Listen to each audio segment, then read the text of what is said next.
Sophia, I'd like to start off by saying that your blog has really impressed me. I can tell you've put a huge amount of time and effort into this, and I'm getting a real sense of the journey of your coursework. So I'm going to start off by saying well done. I'm really enjoying it. So let's have a look at what we need to improve.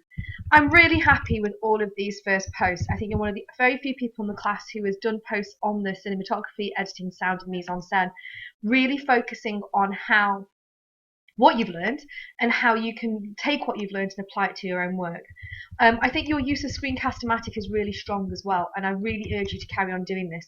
You've got a really good way of presenting and articulating your thoughts and findings.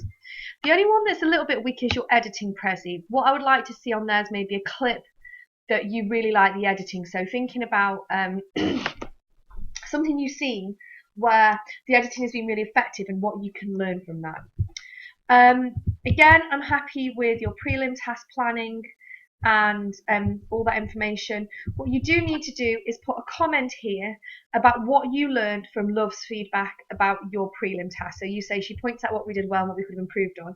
Do a little summary for me, just saying this is what I will take forward from my peer review to my next piece of work.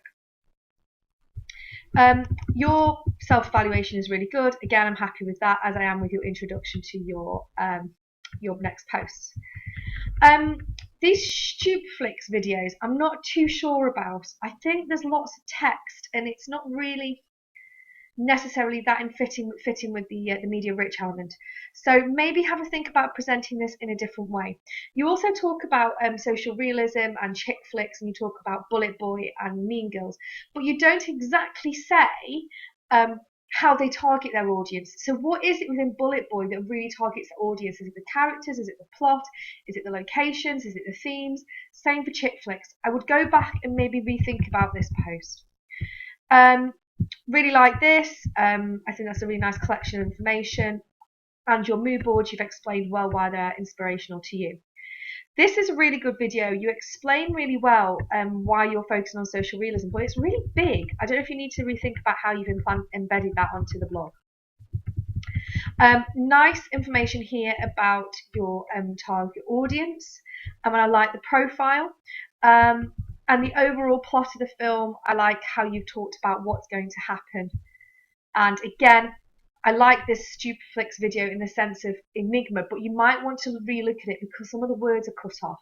And again, I don't know if you'd be better just actually talking about the enigma rather than presenting it on Stupeflix.